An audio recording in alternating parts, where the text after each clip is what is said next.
What's going on in international school recruitment today? What are some of the biggest challenges and shifts happening in the recruiting process for international schools? Join our panel of international school experts as we discuss this today on SchoolRubric's Educators Without Borders.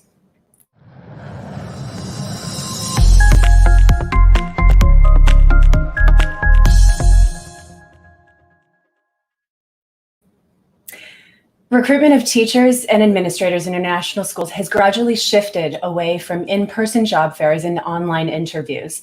The recruitment cycle for next school year has only been exacerbated by this shift due to the pandemic and resulting uncertainty, which impacts government directives, teacher mobility, student enrollment, and planning for the unknown.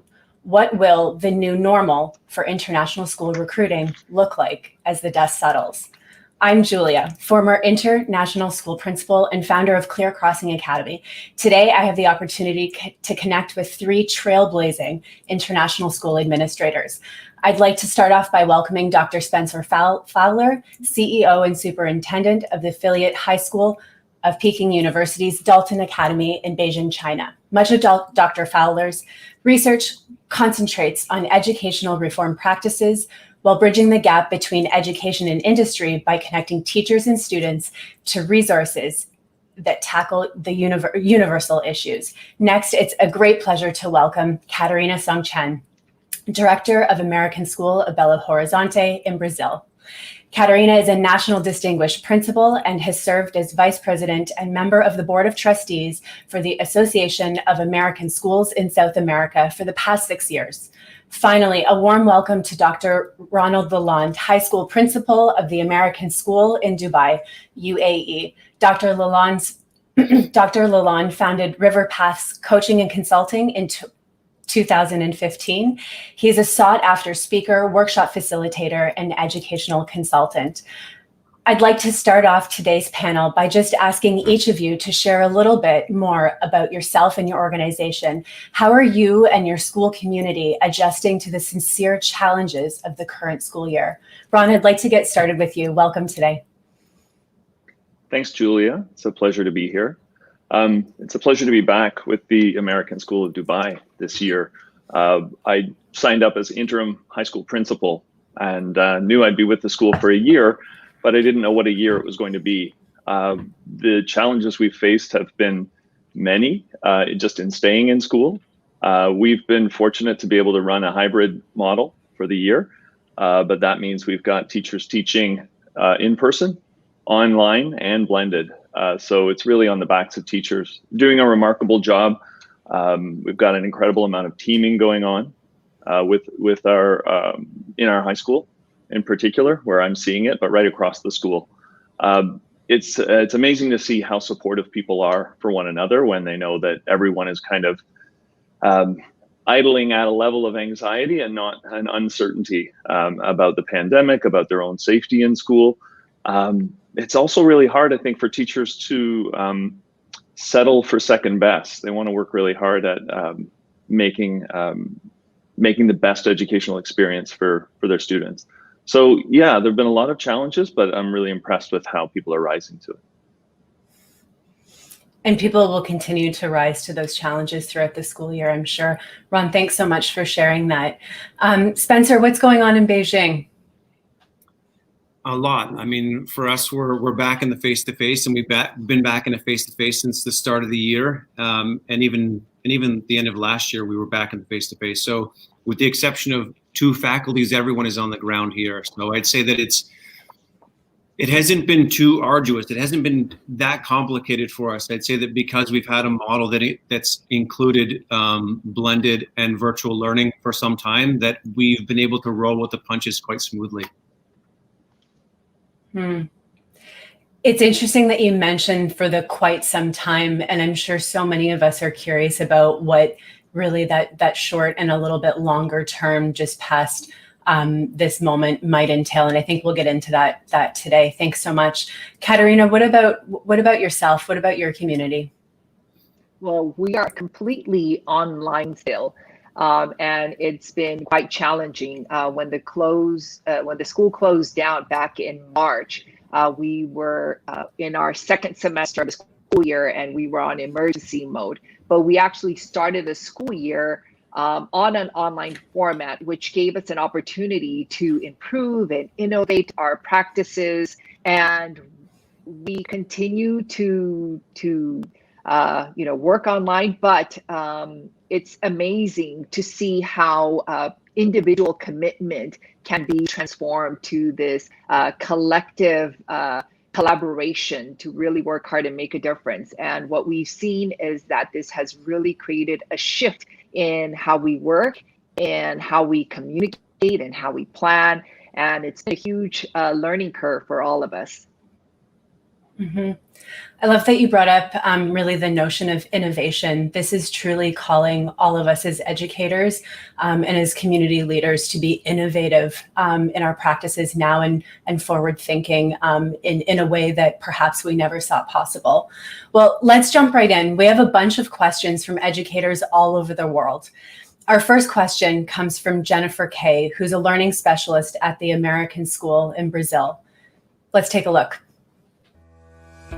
What kinds of similarities and deviations have you been seeing in international school recruiting for the 2021-2022 school year versus previous years? Given the slow shift towards virtualization, this is an interesting question, given that everything's a little bit more ramped up these days. Katerina, what are your thoughts on this question? Well, when I think about the similarities, I think what we're doing is that we're still participating in recruiting fairs, and we still continue to engage in an online format. But what has deviated from the years past to this year is that we're completely online. And we have been leveraging technology in our favor, and by doing so, we can commit to dedicating more time to the actual interviews, because we're not having to get on a plane and travel and spend all that time engaging physically in an in-person interview, which is giving us more time and, of course, opportunities to also save money, both for the candidates and the school, by engaging purely in an online format. And I guess when I think about the future of international recruiting, I can't help but think that it could potentially be all digital. Although modernization has helped with globalization, in many ways, technology has also reduced our need to get on a plane and cross physical borders to recruit teachers from around the world. And a neat shift that I've seen recently is that we have seen more teachers open to exploring different parts of the world.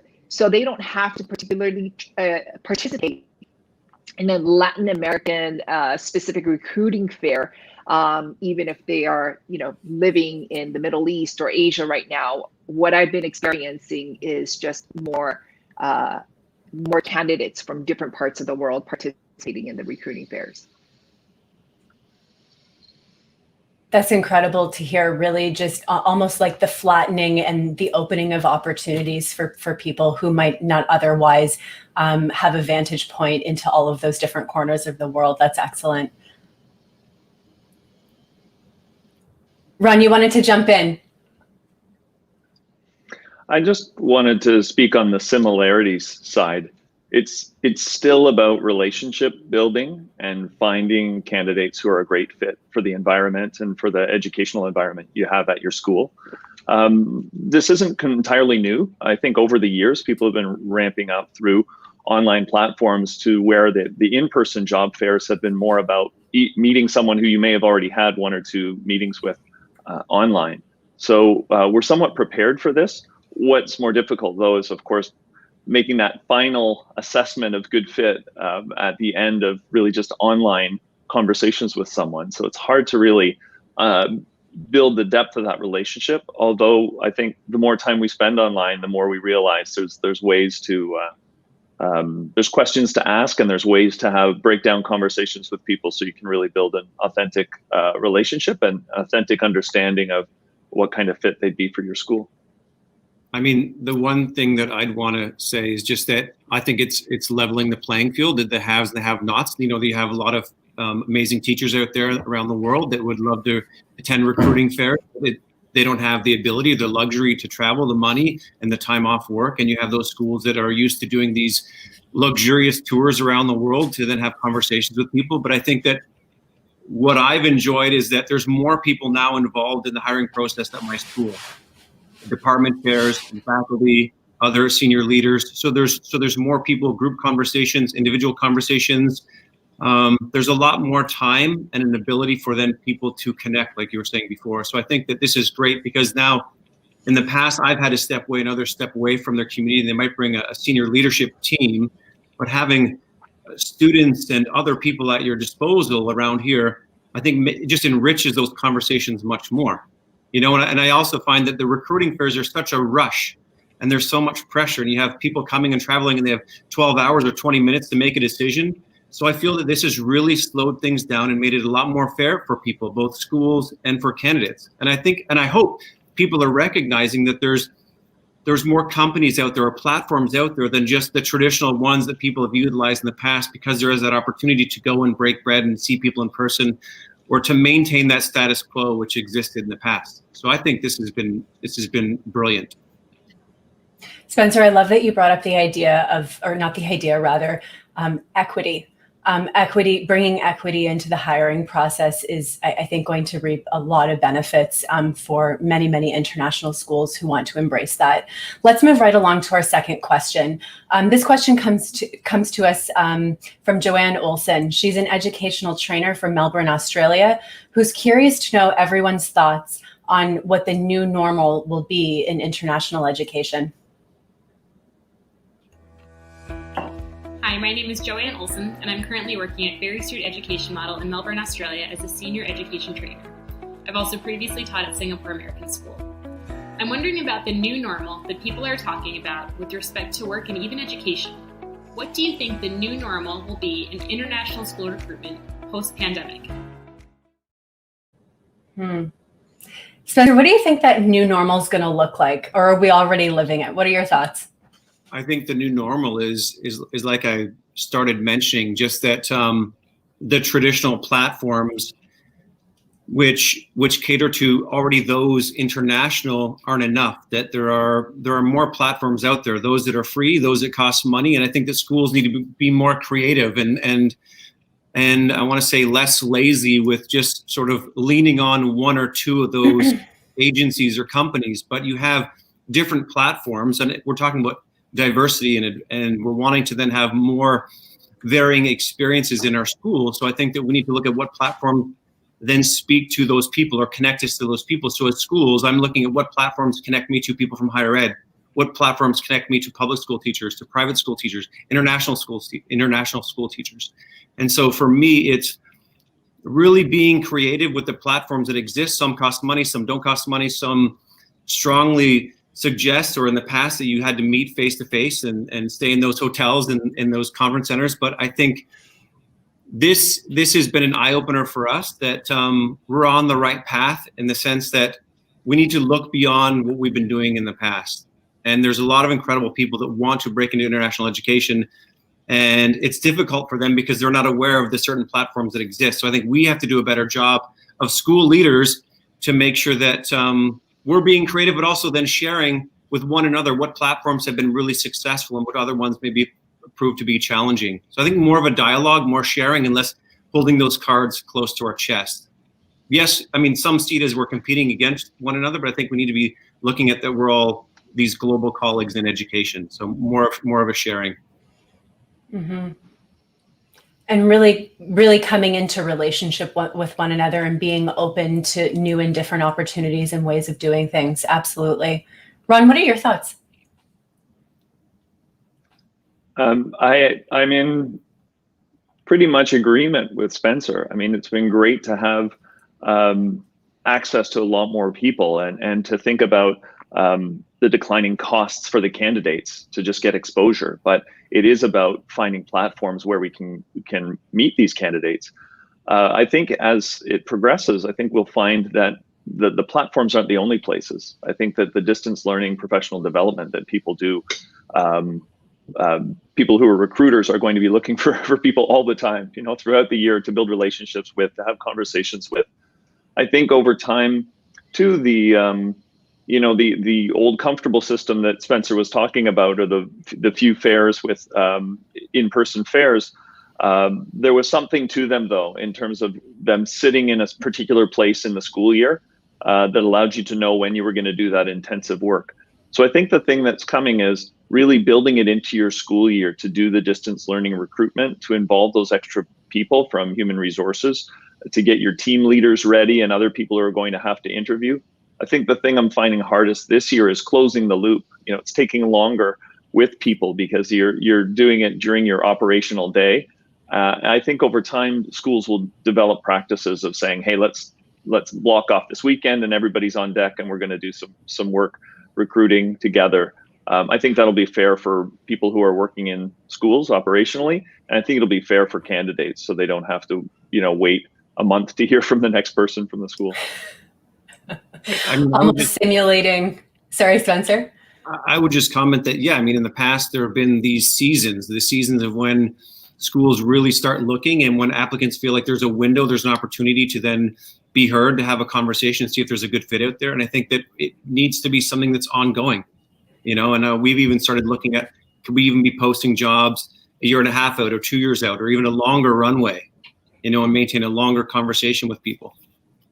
And I think that, to your point about having a weekend or two, I hope that this inspires more school leaders to include different stakeholders who normally wouldn't have an opportunity to be involved. And it could be alumni, it could be parents, it could be PTA, it could be, you name it.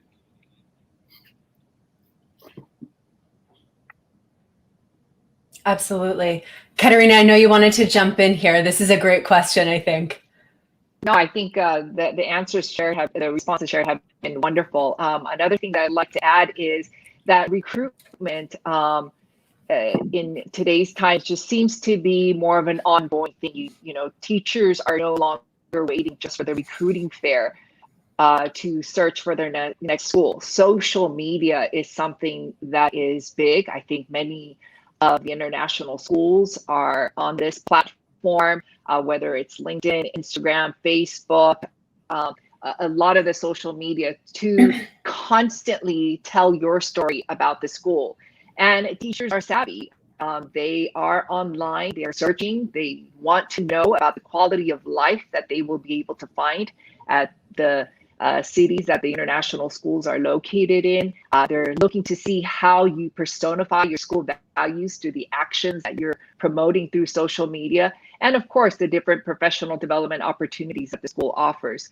And in today's time, recruiting is a lot more than just HR, right? We're not just looking for people that can just fill the role. We're really looking for different talents, and by engaging in more online interviews, it is giving us more quality time to be able to understand the candidates better, and to to determine whether they're not just people that can only execute the job, but someone that could really be an impact to the community by helping you find and create new solutions. Mm-hmm. Definitely gives us the opportunity to get to know people in a whole different manner, and over across, a different amount of time that perhaps would be allowed or permitted in the typical or traditional recruitment cycle, especially for those of us who, attending fairs, looking at those very narrow windows of time. Let's move right ahead into our next question. This question comes to us from Kristen DePass. She's a science teacher at the American International School in Japan. Hi, my name is Kristen DePass. I'm currently teaching middle school science at the American School in Japan. Establishing and maintaining professional relationships is so important, and unfortunately it doesn't seem that in-person job fairs or conferences are coming back anytime soon. I'm wondering, how can international school educators continue to remain connected and develop those critical personal relationships with other people in our community? Relationships are fundamentally the bedrock of what builds an educational system and a community. And frankly, this is paramount in the international community. Ron, I'd really love to start off by hearing your thoughts and feelings on this one. Yeah, it's very important to me. Just one thing I'm thinking about is something like the Principals Training Center and other professional development organizations that bring educators together on a regular basis to grow and to develop their practices. I've always tried to maintain a presence at these organizations and at these events that happen. I think they'll be moving more online as well. So professional development is not just about the knowledge that you attain, it's about the community that you grow by connecting with other people in international schools. I can think of a lot of courses that's where I first met people and developed friendships, and I've seen them again through international teaching at other conferences or ended up working with them. It really is a global but small community when you think about the places where we meet and congregate. So I think that the more that people are out there pursuing their passions and interests through professional development, they're going to meet school leaders, they're going to meet members of schools and be able to express their interest and find out also what's exciting and what's going on in other schools around the world. And, they're going to find out their best fit based on that professional development. Absolutely. In terms of like continuing on the relationship after the encounter as well, like that's almost where it begins. And actually, I'll share this with you guys. Ron and I actually met years ago at an IRCOS leadership weekend in Shanghai, and that's actually how we got familiar with one another and have remained in contact over the years. But it is a true testament to these are occasions and opportunities for people to begin to establish relationships with each other and then to grow that throughout the years. And I think it's, again, with the virtualization of everything, it's going to flatten the playing field as to who gets to play, which is an incredible opportunity to leverage moving forward. All right, I was just going to say that I hope that the conversation starts to include people outside of education, because I think that the conversation too often is just those within it. And, maybe we're too close to it. And I think that it's really refreshing. And I've opted in the last few years to stop going to educational conferences to then be going to different meetings and conversations with people completely outside of this industry. And I found that to be so refreshing. And then trying to include those people into what I'm doing or what we're doing, and how can we explore things to then further, bring down the walls of our organizations. But I also think that we need to be bold and brave and open to people outside of education, because they can contribute an awful lot to what we're doing. Especially now when you look at, the COVID crisis and that we're still teaching to these standardized exams, and we're not trying to figure out how to leverage outside resources and opportunities so that our students are actually in labs and doing work to try to uncover and resolve a lot of the things that we're being confronted with. We have very talented students and faculty, but they're stuck inside our institutions and doing what? Absolutely. In terms of that, makes me really think a lot about bridging the gap between secondary education, post-secondary education, as well as the working world. And that is something that has become so much more apparent given the last nearly 12 months of the reality that we're living right now. And I think that as we work to continue building these relationships and partnerships in our school communities, we're gonna definitely get closer to closing those gaps in the future. All right, the next question is something that I'm curious about myself. I've been thinking a lot about the level of teacher anxiety out there. Let's hear from Dan Albury, an English teacher at the International School of Bangkok, Thailand. Hello, my name is Dan Albury, and I currently teach middle school English at International School Bangkok in Thailand. As you know, anxiety is high amongst many educators these days, whether they're far away from families, unsure if it's safe to relocate internationally, or if they have concerns about a school's COVID response. What are some of the strategies you're using as school leaders to help address these anxieties with both current and prospective teachers? Thank you. Such an important topic at hand for us to consider. Katarina, what are some of the strategies that you're employing in your institution? Yeah, and right now with especially with recruiting, can you hear me? Yeah, anxiety has been really high, especially during this recruiting season. Especially when people need to get on a plane and relocate in the middle of a pandemic. To help our candidates address this anxiety, we have been sharing information about our current situation in the city and in our school community. And when interviewing candidates, I noticed that they really appreciated when we gave them a synopsis, sharing stories and examples of how we've responded to the pandemic, and shared with them how we overcame some of the various challenges that we faced, and sharing with them resources, the newsletters that we've been sharing with our community and our teachers, leading them to our website that they could get more information. And like I mentioned before, social media has been very powerful. But I also have noticed that sharing my personal experience and what my family has been going through has also seemed like a sincere way to demonstrate to them how one can overcome the current challenges and the anxieties that we face. And one thing that I also found very helpful is if we put our candidates in touch with our current teachers. By getting in touch with our teachers, it's not just the recruiter side of the story. They get to talk to a teacher and get their perspective, and it's one way to also validate what we have been sharing with the recruiters. I absolutely love that. Really, really humanizing the experience and really allowing yourself to be vulnerable with the community, really about the challenges that you as an individual, as a leader, and as a family have faced. I absolutely love that. Ron, I know you wanted to jump in here. What are some things on your mind in relation to this question? Well, I think many of us, many international schools have compassion in their core values, and here's the real test. Are we compassionate within our own communities right now to the anxiety and worries that people have?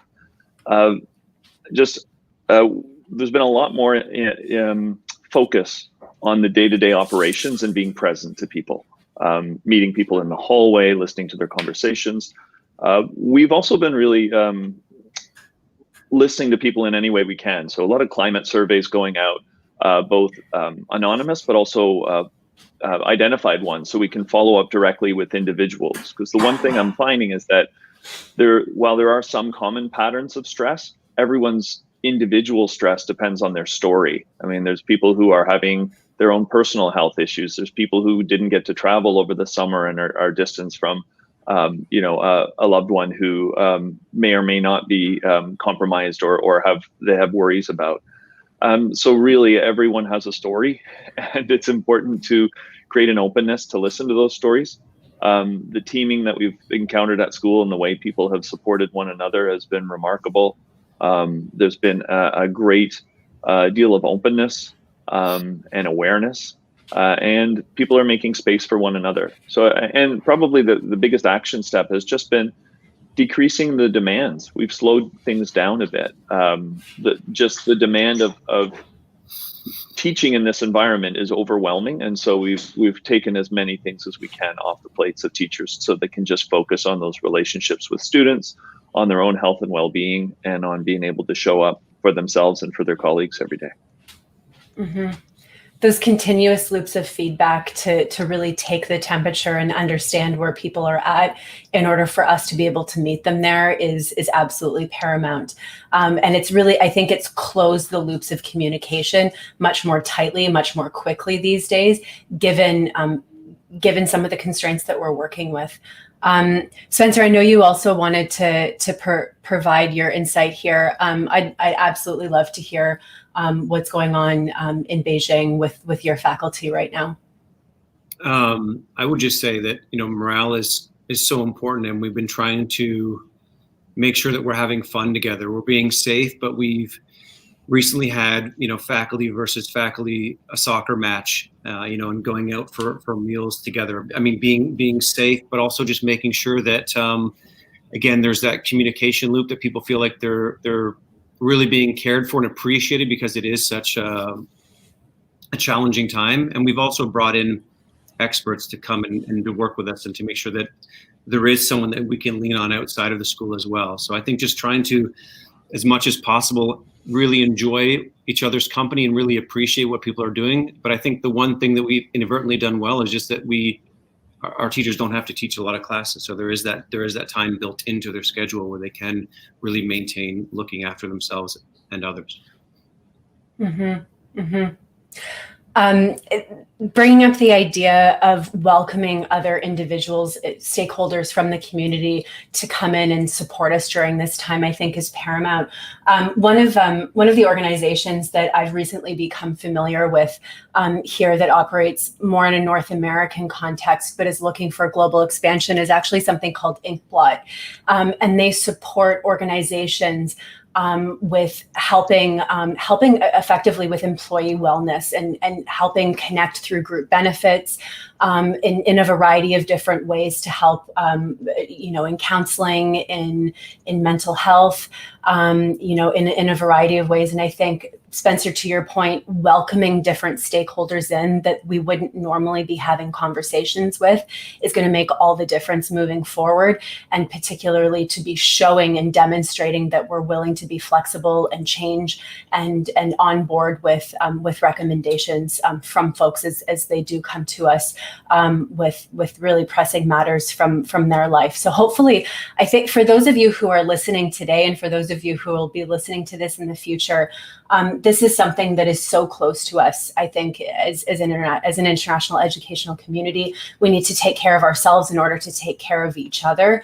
And of course, if you feel as an individual who's looking at perhaps staying where you are or recruiting in the future, reaching out to someone that you trust, that you have a good relationship with, and talking through some of these issues is so important. It could help reframe your thinking and provide you with some resources moving forward. I know that this is such a challenging time for so many of us right now. Well, we're coming into our final question actually right now. Our final question comes to us from Brian Hornick, a former international teacher who's back home in the United States. He's coming from Portland, Oregon this morning. Hi, my name is Brian Hornick.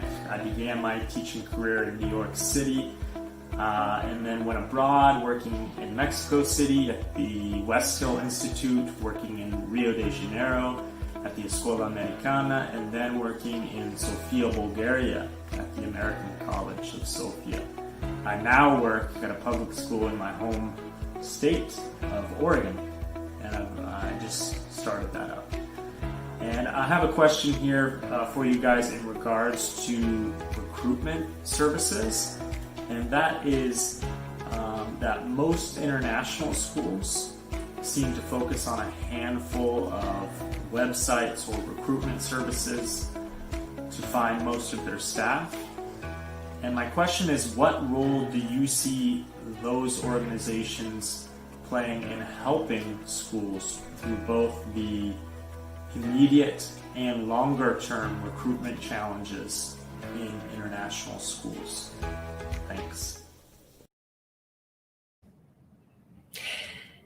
This is a fantastic question. Spencer, I want to start off with you. I know that your views on this are really diverse and they're nuanced, and I really want to get your take on this one first off.